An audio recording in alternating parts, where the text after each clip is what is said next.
सुवः तत्सवितुर्वरेण्यं भर्गो देवस्य धीमहि धियो यो नः प्रचोदयात्।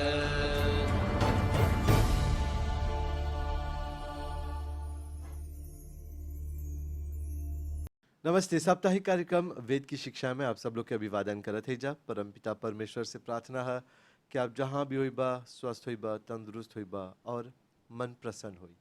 ये कार्यक्रम रखा गल बा तोहर खातिर वेद की जितना भी शिक्षा बा के पन्ना पन्ना उलाट के तोहर तक आने के, काहे कि मानल जाला कि जोन वेद बा जीवन के 4 गो स्तंभ है और जोन जीवन के निर्माण करे खोजत हुई बा तो वेद में बात है कौन प्रकार से एगो स्वच्छ जीवन के निर्माण से कब्जा करे। आज वेद के एगो बहुत ज़रूरी विषय पर बात करब जा और ई विषय पर बातचीत करे खातिर मॉरिशस आर्य सभा से आलावन बहन जी, छोटी जी। नमस्ते बहन जी। भाई धर्म जी नमस्ते और दर्शकगण के सभी के नमस्ते। आज के कार्यक्रम में तोहर अभिवादन करत है जा। धन्यवाद और धर्म आज जी। एगो ऐसा प्रश्न पूछब जा जो हमके दर्शक लोग जिज्ञासु हवन जा, जाने खोजत हवन जा कि जौन बात हमने कर ले रही जा, देख लीजा कितना प्रकार के यज्ञ रहेला और कौन प्रकार से यज्ञ करल जाला, ओकर महत्व का है। और सही मायने में आज देखब जा कि यज्ञ के अर्थ का है। और ये भी प्रश्न आल बाते कि जैसे बोला जा कि परमात्मा भी कर्म करेला, तब इसकी परमात्मा भी यज्ञ करेला। हाँ धर्म जी, चलें हम एक मंत्र को लेते हैं। ओम अग्निमीळे पुरोहितं यज्ञस्य देवं ऋत्विजं होतारं रत्नधातमं। भाई धर्म जी, है मंत्रवा में लिखिला जा शब्द आलबा, अग्नि शब्द भी आलबा और यज्ञ शब्द भी आलबा। अर्थात अग्नि जो आगे रहेला और कौन सबसे आगे रहेला, तब परमात्मा उस सृष्टि के बने से पहले भी रहेला, सृष्टि के समय भी रहेला और सृष्टि के बाद भी जब प्रलय रहा तब भी वो रहेलन। मतलब कि अग्नि परमात्मा तो वो भी यज्ञ करेलन, परमात्मा भी यज्ञ करेलन, लेकिन उनकर यज्ञ हमनी के यज्ञ से अलग है। नहीं, हवी तौर से पुष्टि का है कि जब हमने यज्ञ के बात कर ला जाता हमने के दिमाग में हवन कुंड और लकड़ी चलावेला और समिधा चलावेला और सामग्री चलावेला, घी चलावेला, तब परमात्मा भी उसन यज्ञ करेला। इसको हम बोलते हैं अग्निहोत्र या देव यज्ञ। ऐसा यज्ञ है जो हम हवन कुंड को रख करके अग्नि देवता को स्थापित करके करी जा, ओकरा बोले जा अग्निहोत्रम। और जो परमात्मा यज्ञ करेला वो अब एगो यज्ञ के एगो दूसर अर्थ है जिकर बोला जाला उत्तम कर्म, जिस कर्म से अन्यों का उद्धार हो। तो परमात्मा जो यज्ञ करेला वो ऐसा एगो यज्ञ करेला कि सबके उद्धार होवेला। परमात्मा वो कोई में डिफरेंस नहीं करेला, न कुलेय में, न ओकर धर्म में, न देखेला कि आदमी मोटा बा छोटा बा, पतरा बा लंबा बा, इस सब में परमात्मा नहीं करेला भेद। परमात्मा सब के लिए बराबर यज्ञ करेला। अब कैसन यज्ञ करेला, तो वो 5 गो काम करेला परमात्मा। एगो है उस सृष्टि के बनावेला, यानी कि निर्माण करेला। हाँ। निर्माण करता। हाँ। फिर दूसर है वो सृष्टिवा के धारण करेला, मतलब कि ओके चलावेला। कैसे, तो वेद दे करके और ओकर कर्म के वेद में जोन जोन कर्म बोले बा परमात्मा भी इसी प्रकार से, वो भी इसी प्रकार से ले चलेला सृष्टि के। यानी कि जोन प्रकार से बोलत हुआ एगो गाड़ी चालक जोन बाते जोन प्रकार के गाड़ी के लेके जाला एगो डेस्टिनेशन तक, परमात्मा वो जोन है जैसे बोलत हुआ कि धारण करेला और वो एगो चालक के रूप में दुनिया के चलावेला। तौर से ये प्रश्न पूछब, आज जितना भी कुनीति चलता, जैसे दिखला जा कि आज महामारी चलता थे, आज व्यक्ति जोन बाते व्यक्ति के भुका गल बाते कि जरा पनई सब बा, यानी कि परमात्मा ही सब करावता। देखिए अभी हम लोग इस विषय पर आएंगे थोड़ी देर, पहले हम देख लेते हैं कि परमात्मा कौन चीज करेगा, तब जाके समझब सा कि क्या, जैसे प्रश्न कर ला क्या परमात्मा ही सब करता। तो एकरे उत्तर देते हुए हम बोला था कि परमात्मा वो केवल 5 गो काम करेला। तो जब है 5 गो कामवा में देखबा तो तोरा है सब के उत्तर मिल ले जाए अपने ऑटोमेटिक। हाँ। अच्छा, एगो बोला उ रचयिता हवन, हाँ। एगो बोला कि धारण करे होला हाँ, हवन, धाता हवन। फिर प्रलय करेलन, ओकर समय आने पर उस सब कुछ के फिर शून्य करके क्यों करते हैं ये भी दया है। जैसे कि उर्दू में कयामत बोला जा, प्रलय। प्रलय, प्रलय तो प्रलय मतलब कि प्रलय क्यों करेला। छना है शब्दवा के समझे के प्रलय होवेला ताकि एगो नया निर्माण हो सकी, सृष्टि के नए रूप से फिर से ओकरा परमात्मा फिर से बनावेलन।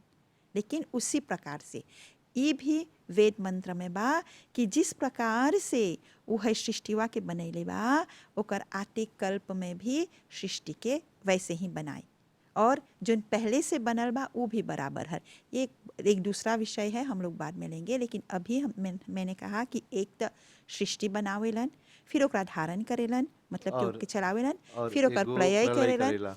फिर और एगो काम करेलन, दूगो और काम करेलन। एगो है न्याय करेलन, ओकर न्याय में पक्षपात नहीं बा, मतलब कि एगो जज हवन, उ न्यायकारी हवन, तो उ नहीं देखेला जैसे अभी हम तोरा बोली, उ नहीं देखेला के ह के नहीं ह, उ बोलेला जैसन करनी वैसन भरनी। फिर और एगो काम करेलन, उ कर्म के फल देवेलन। है 5 गो कर्मवा परमात्मा करेलन। जब उ कर्म के फल देवेला तब मनुष्य बोलेला कि हमर झोली में क्यों ये पड़ गया, काहे हई चीजवा हमर झोली में पड़ल। त परमात्मा उ न्याय करके तोहर झोली में ही डलक, उ सुख है दुख है वो तोहर झोली में। लेकिन ये भी होता है कभी कभी जब कोई अन्य कर रहा है उसके झोली में भी वो पड़ेगा। तो कोई षड्यंत्र करके कुछ प्राप्त कर ले बता, वो भी यानी कि भगवान ही ओके दिले बा। देखिएगा, हाँ एक तो ऐसी बात है, देखिए जब हम लोग महाभारत भी देखिला जा, ऊ में भी देखिला जा कि जैसन कर्म करलन ओकरा अंत में परल हो भोगवा करे के।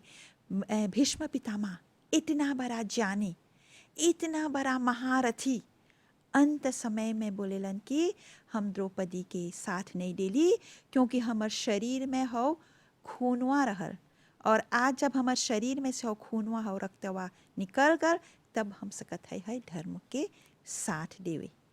तो देखते हैं जब हम निधर अधर्म के साथ भी देवी ला जा तो ओकरे रंग में सना जाइला जा।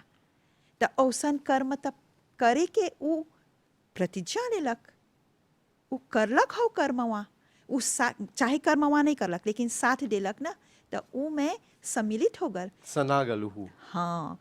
तो ई खातिर यानी कि बोले खोजत हुआ कि मानना कि हमार भाई बामू को एक बुरा कार्य करता ओके जुन बा हम खुद में देवत है वो बुरा कार्य करे में। हाँ, यानी कि वो कमुआ वो करलक, हाँ, मानना कि वो रेवोल्वर चलेलक, हम ओके सिखैली रेवोल्वर चलाई के। हाँ, यानी कि ओकर बुरा कर्मवा में जुन बा हमू सना गई, सना जोन फल मिली ओकरा हमरो मिली, काहे कि हम भागीदारी है। भागीदारी हवा। हाँ, अच्छा, यही हाँ, ये से बोला जाला संग के रंग। अगर अच्छा संग में रबा ओकरा भी फल मिली।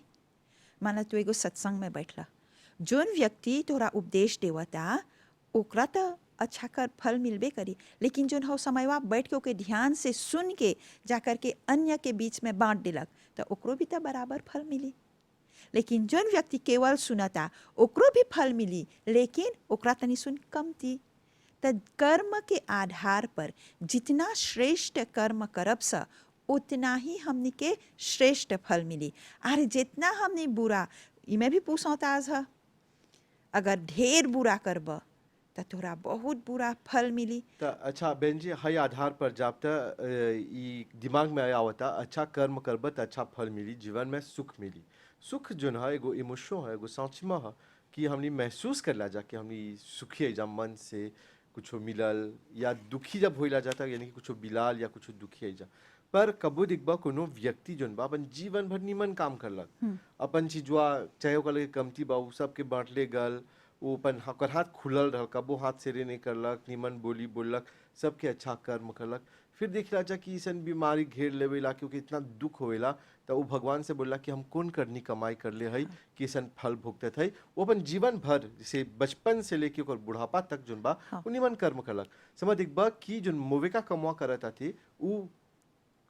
किसी ने मुझे यही प्रश्न पूछा कि काहे वो व्यक्तिवा वो बोले हम तो जिंदगी अच्छा कम कर ले है, देखा ना हमार अंतिम समय में हमरा है सब परता भोगे के। तो एकर उत्तर जब देवब जा तब बोला जला संचित कर्म। जोन कर्म हमनी करी ला जा सब के फल हमनी के एक गो जीवन में नहीं मिलेला। कुछ ऐसन कर्म है जो संचित होकर के कामा से होकर के रखल बा। यानी कि एगो डिपॉजिट है, जैसे बैंक में पैसा डिपॉजिट कर देखा देखा जैसे कि जब काम करे जात हुआ त तोहरा एगो लापे मिलता, लेकिन लापेवा कब मिलेला? अंत में। अब उ में से थोड़ा थोड़ा है लाफा जुआ के तोहरा मिल गल, लेकिन उसी में से थोड़ा थोड़ा जमा होवेला। उ कब मिलेला? रिटायर होइबा तब ना, ऐसे ही है ना। लमसम। हाँ, हाँ। त ई संचित करके रखले हवा तोहरे कमाई हुआ है, लेकिन तोहरा है लापेवा में नहीं मिल करके, है लाफा जुमावा के नहीं मिल करके तोहरा बाद में मिलल। त इसी प्रकार से जब हमनी कर्म भी करी लस त हमनी सोचिला सा हमनी त के हमनी के देखता, लेकिन परमात्मा ऐसा न्याय अभी बोली ना न्याय करेलन, ऐसा न्याय करेलन कि ओकर से कोई नहीं सकेला बचे। वो जोन संचित करके रखल बा ओकर भी फल तोहरा देवेला। और जब हमनी दुख सहिला से एक प्रकार से हमनी अपने आप के अशुभ कर्मों से पवित्र करते हैं। अच्छा, मतलब कि धोवत है सा। जब एगो चीज धोवी ला जा त उ तनी डिफिकल्टी से धोवी ला जा। हाँ। मन ला गोमो बातों के बहुत बड़ा भरोसे करे के दुलेर हो जाला, कमर अमर सब दुखाए लगेला। हाँ, हाँ। त जब है साफ करीला जा त ज्यादा दुख होवेला। त इसी प्रकार से हमने के जीवन में बोलीला जा हमने तो अच्छा कर्म कर हमने के ज्ञान बा कि हमने अच्छा करब सा हमने के आते जीवन में अच्छा मिली, इसलिए हमने अच्छा करत है सा। तब इस आते जीवन तो आते जीवन में केवल है ये हमने के एगो जन्म नहीं है, हमने के वेद के आधार पर पुनर्जन्म बोलल जाला। यानी कि अभी दुख सहत है, यानी कि गल जन्म में हम बहुत बुरा कर्म कर सकेला तोहर और कितना जन्म कैसे कितना जन्म जन्म कर ले हवा तो नहीं जाते सा कि गत जन्म या 10 जन्म पहले या 20 जन्म पहले कौन जन्म के फल तोहरा कब मिला था। तो इसलिए बोली ला जा कि हमनी के छाना अच्छा करेगी। जब तक हमनी में बुद्धि बा, इससे गायत्री मंत्र में बस हमनी के बुद्धि को प्रेरित करो, आगे बढ़ाओ, ताकि हमनी के बुद्धि जैसे जैसे आगे बढ़ल जाए तैसे तैसे हमनी ज़्यादा अच्छा काम करब सा। और अगर दुख भी आवता तो वो दुखवा सहन करने में हमनी के शक्ति भी मिलेला कि हमनी जानत है जा कि हई दुखवा जब कटित होता मतलब किसी न किसी जन्म में करल जोन हमनी के कुकर्म बा, जोन बुरा कर्म बा ओकरा धो देवत है जा। त परमात्मा न्यायकारी है, उ न्याय करेलन। त परमात्मा जैसे हम तोहरा बोली उ बनावेलन सृष्टि के, फिर ओकरा धारण करेलन वेद दे करके। त कैसे धारण भी करेलन ये भी तो जानना आवश्यक है कि कैसे उ धारण करता। परमात्मा बहुत दयालु है, उ निराकार है, मतलब ओकर हाथ पैर नहीं है, ओकर आँख नहीं है, फिर भी ओकरा लौकेला सब कुछ उ जानेला। और केवल अभी की बात उ नहीं जानेला, उ जानेला पूर्व में जोन हो गल बा और जोन होवे होला बा उ सब जानेला, सब बैलेंस शीट ओकर लगे बात है। इसीलिए ओकरा बोला जा सर्वज्ञ, सब कुछ जानने वाला। तो परमात्मा उ जानेला कि ओकरा को कैसे न्याय केकर कर्म कैसन बा। हमने कितनों लाख छुपावब सा हमने, लेकिन ओकर सामने हमने के परेला झुके के, क्योंकि है कर्मवा हमने कर लिए। सब परमात्मा बोलेला कि कर्म करने में आप स्वतंत्र हो, परंतु सावधान रहना। अटेंशन, इस कर्म के फल को भोगने के लिए आप परतंत्र हो, मतलब ये आपके हाथ में नहीं है, कर्म फल हमने के हाथ में नहीं है। अच्छा, तब बहन जी चलते चलते हमारे संगतिया के गोड़ धांग देली, कोई घाव लगल, ओके बोली सोगी, ओकर गोड़ सब गिर के बोली माफ़ कर दे हमरा, वो माफ़ कर देलक। तो उ चोटवा लगल ओकरा, उ तब भुला गल, बोले ठीक बा ई संगतिया सोगी बोल देलक। तो हम पाप करके पापो हम पाप आत्मा पाप संभवत राहिमम पुंडरीका अच्छा बोल के यदि ई मंत्र रोज करब तो हमार पाप धुल जाए। देखा, जब बोली संन्यायकारी और कर्म फल देवे होला तब पाप नहीं धोएला। उठू कितनो जाके गंगा में नहा के चलाव, गंगा से नहा के निकल, फिर गंगा जोन है ओकर जल जा कर के वर्षा बन के फिर से तोहरे पर चलाई, मतलब कि वर्षा होल फिर से वापस तोहर पाप तोहर पर चला।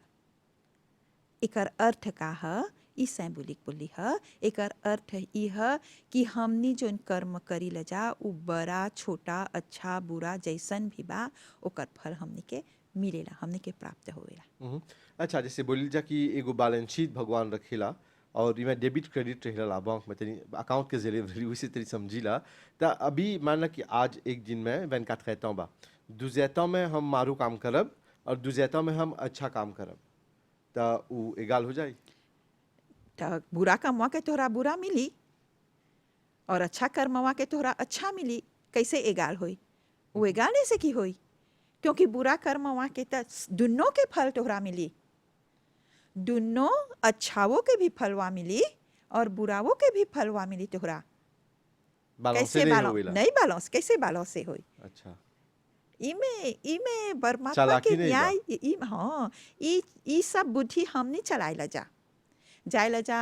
एगो एगो केस हो गल तब ऐसा नुकन सा जिमुन्ना हम एकरा जानिला ओकरा जानिला ऐसे बोल करके हम लोग अपना काम निकालना है। वहाँ पर पक्षपात बोलते हैं, मतलब कि व्यक्ति के देख करके न्याय हुआ था। लेकिन जब परमात्मा के सामने रब तो वो व्यक्ति नहीं दिखेला, वो केवल कर्म दिखेला। वो केवल तोहर कौन कर्म कर ले हवा इसी के आधार पर होवेला न्याय, और कुछ नहीं हो। वो परमात्मा के सामने आप बोलबसा कि क्यों उसकी स्तुति प्रार्थना और उपासना करना चाहिए, तो ओकर स्तुति प्रार्थना उपासना करे से भगवान के चाहेला हमनी के पाप काट देवे के, कि हमनी के पाप के जिमिनिया कर देवे के। नहीं, ऐसे नहीं है। जब हमनी स्तुति प्रार्थना उपासना यज्ञ या कोई अच्छा कर्म करत है सा, उतना समय तक हमनी के रक्षा होवेला।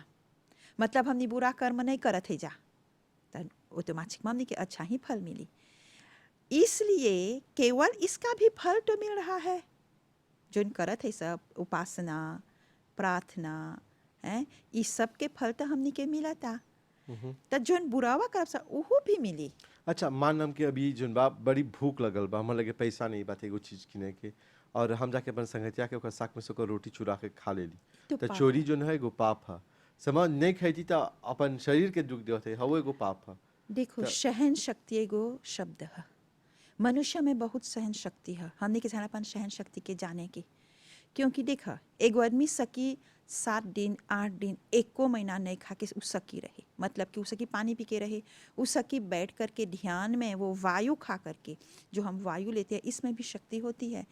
ओकर उपाय बा काहे चाहला जाए के चोरी करके खाए के? चोरी करना पाप है, और भोजन को जब चुरा कर खा रहे हो तो इसका तो बुरा प्रभाव आप पर ही पड़ी। मतलब कि स्वास्थ्य भी तोहर बिगड़ी, तोहर मन असंतुलित होई, क्योंकि उमें जब तू गईला हो चिजवा लेवे त तू शांत भाव से नहीं लेला, तोहर मन तो चंचल बा हो, समय बा पंगार न कोई हमरा देख ले, देखा था त उ जोन जोन भावना उ अन्न में रहेला। इससे बोली ला जा, जब हमने माँ के हाथ के भोजन खाए ला जा, या घर में बना हुआ भोजन जो पत्नी पकाती है, वो भोजन पवित्र होता है, क्योंकि माँ उसमें प्रेम भर कर पकाती है। तो एगो चीज एगो खिचड़ी ही खा लेला, लेकिन जब है जोन वातावरण में हो भोजनवा पक्कल बा, ओकर बहुत बड़ा महत्व बहुत बड़ा प्रभाव पड़ेला मनुष्य पर। मतलब कि जब एगो माँ और एगो बहन ओकरा चाहना जाने की कि जब वो भोजन पकावेला तो ओकरा नहीं चाहना क्रोध करके पकाई के, ओकरा नहीं चाहे आगा से होके पकाई के, ओकरा चाहना शांत भाव से और प्रेम से। अगर हो सके तो एक अभी तो सब कोई के पास में मोबाइल बा, एगो भजन डाल घर भजन सुनल कर और अपन रसोई करल कर। इस प्रकार से जब हमने भोजन पका के हमने अपन लड़का के देवब स, तो हौ लड़कुआ में भी हौ शांति हुआ। आज भी हमने के लड़का विचलित हुआ था, चंचल बा, तो अभी तो फास्ट ऐसा फूड नहीं के जमाना बा ना, वैसे हाँ, यही मैं बोलने वाली थी। अभी देखती हैं कि एगो फैशन हो गल बा, चाहे हिंदू परिवार में भी, कि हर शुक्रवार को निकल करके बाहर भोजन करने जाना है। तो ये फैशन हुआ, ये हमारा संस्कृति नहीं है। क्यों? हमने मना नहीं करते जा, हमने बोला थे जा क्यों नहीं चाहिए करे के, क्योंकि जो घर में बनल भोजन वो तो स्वास्थ्य के आधार पर तेल नमक ये सब तो देख ही रहे हैं, लेकिन जो पवित्र मन से जो भावना से तू भोजनवा पकावत हव, और अभी केवल माँ बहन नहीं, घर में अगर पति है, पिता है, भाई है, सब लोग जब मिल कर के पकाएंगे उसमें और प्रेम की भावना आ जाती है। सबसे बेस्ट कुक तो पुरुष है। जी हाँ, ये तो सही है। तो बहुत क्यों बहुत धन्यवाद। तो क्यों नहीं वो पुरुष, जब बाहर में आप बेस्ट कुक बनना चाहते हो तो घर में भी सहयोग दें। जब नहीं घर में नहीं, जैसे कब जब बोले कि नहीं बा, काहे कि हमरो आदत बा भोजन बनाई के, और ये हमार हाथ के पकावल भोजन लड़का लोग जस्ती खुशी रह जा। तो देखते हैं ना, हाँ।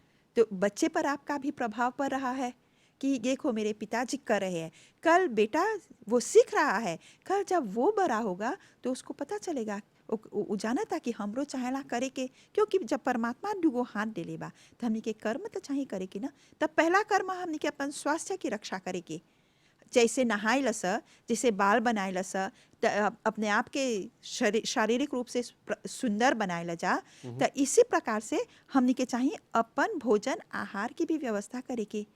तो ई खातिर हमनी के चाहेला अच्छा कर्म करे के। जब हमनी घर में अच्छा कर्म करब सा, वैसे तो हमनी के परमात्मा के ओर से तो फल मिलबे करी, लेकिन घर में भी जितना कोई देखता हो जो कर्म वहाँ करत हुआ, वो भी इसे प्रेरित हुई। ओकर में जब बीज ओकर में हो अच्छा कर्मवा के बीज बो देवल जाए तो ऊ जाकर के फलित हो तो अच्छा फल मिली। जैसे बोला जा कि आम के गाँची में जोन बा उमें इमली नहीं फरेला, वही प्रकार से जैसे बोलत हुआ अभी। हाँ जी। पर कभी कुछ दिन के सोशल मीडिया में देखा थे कटहर के गाँची में जाबुका फल गल बा। हाँ, तो वो ग्रेफ करते हैं ना, उसमें मिलावट हो सकता है। मैंने हाँ। नहीं देखा, आप बोल रहे हैं तो नहीं नहीं, हमू मिलावट हो हमू देख सकता के है, अचरज में पड़ गई लेकिन कि ये तो कटहर के गाँची में जाबुका हाँ। कैसे फड़ल। और देखा भाई धर्म, एगो बीज जब वही अच्छा नहीं बा, सरल बा, ओके तू प्लांट बा नहीं जमी। नहीं, जम्बो नहीं करी और ओकरा तू नहीं प्लांट बा, का करबा ओकर से? व्यर्थ में फेंके के। फेंक देबा। तो इसी प्रकार से हमनी के छना अच्छा कर्म करे के, अगर हमनी अच्छा नहीं करब सा तो हमनियों में टूटी चलाई, मतलब कि हमनी में भी हो मालाजीवा चलाई। हम्म। तो जब हमनी में हो मालाजीवा चल आल, तब का हुई हमनी से पका फ्रिकॉन्ट सा जीवन ना। आज देखिए जब कोई चल जाला लाडो के ओर, तो हमनी का बोले सपन लइका के, अफ्रीकांतली है धोगेर है, तो वो फेंका ओके गल। ओके संगत नहीं करिया। ओकरा सुधरे के भी मौका नहीं मिलेला, बहुत कम लोग के सुधरे के मौका मिलेला, क्योंकि ओकरा मान ला एगो दूसर पैया में डाला गल। अलग कर दिले जा, जिससे बोलन जा कि एगो सड़ल टमाटर एगो पैया के टमाटर के सड़ा देवेला, वैसे ओके निकाल के फेंक गिरा जा हाँ, बहरा। तो समाज में तोहरा नहीं मिली, कैसे बजाय यश नहीं मिली, मान सम्मान नहीं मिली, समाज में भी तोरा मान सम्मान नहीं मिली, तोहर घर में भी नहीं मिली, और परमात्मा के ओकर न्यायालय में जब जाइबा, जब वो अपन न्याय करता, वहाँ पर भी आपको प्राप्त नहीं होगा। तो परमात्मा वो, फिर से मैं आ रही हूँ कि परमात्मा वो सृष्टि बनाता है, धारण करता है। अब परमात्मा कैसे ओके धारण कला, कैसे वो कर्मवा कैसे करेला, तो एगो दूसर मंत्र है यजुर्वेद के, वो इस प्रकार से है, ओम स्वाहा यज्ञम मनसः, स्वाहा अंतरिक्षात, स्वाहा द्यावा पृथ्वीभ्याम, स्वाहा वात डा भरे स्वाहा। एकर अर्थ इस प्रकार से हमने के विद्वान लोग कर ले बा, स्वाहा उत्तम करना, अच्छा करना, और आगे परमात्मा के 5 गो यज्ञ, कैसे भी 5 गो कर्म बोली, तब 5 गो यज्ञ के बारे में है मंत्रवा में बा। मतलब कि वो प्रथम यज्ञ करेला मनस यज्ञ। मनस यज्ञ अर्थात ऐसन यज्ञ जो संकल्प हमने के मन में संकल्प देवेलन परमात्मा हमने के मन। संकल्प के अर्थ कहा बन। अच्छा, मतलब काहे कि कि देखा, ढेर बार यज्ञ करबा त बोलन जा कि संकल्प कीजिए। हाँ, मतलब कि मन में इस प्रकार के अच्छी भावना को लाएं, अच्छा एगो अच्छा संकल्प।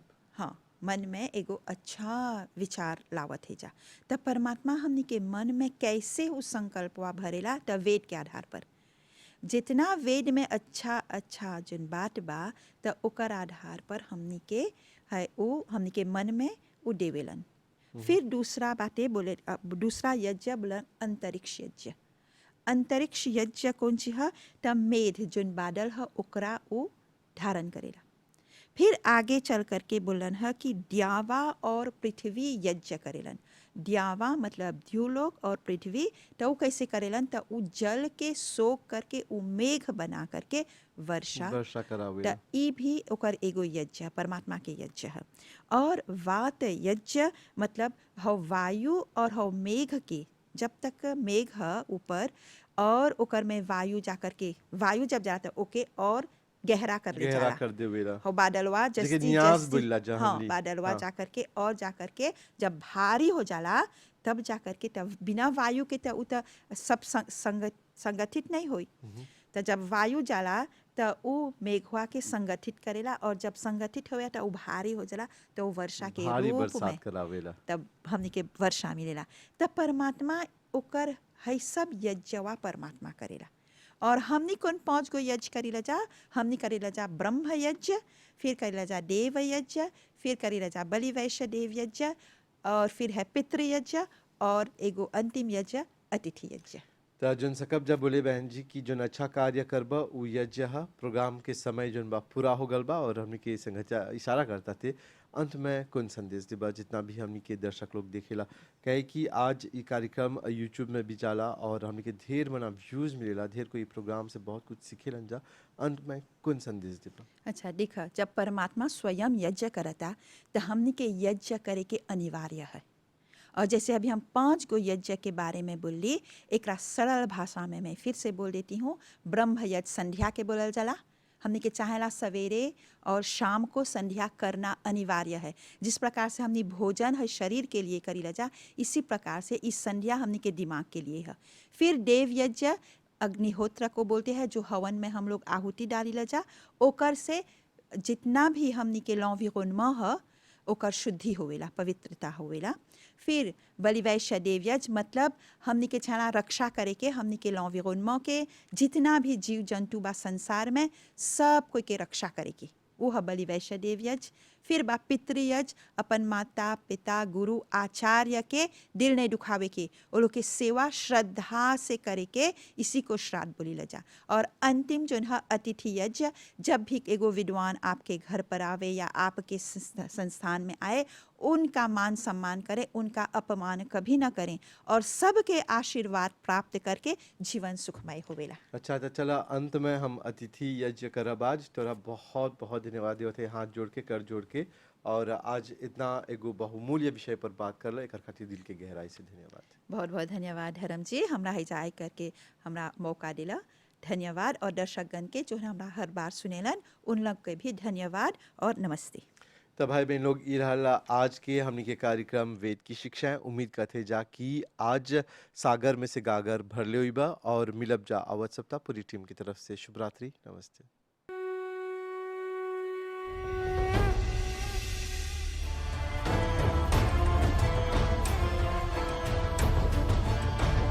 ॐ भूर्भुवस्सुवः तत्सवितुर्वरेण्यं भर्गो देवस्य धीमहि धियो यो नः प्रचोदयात्।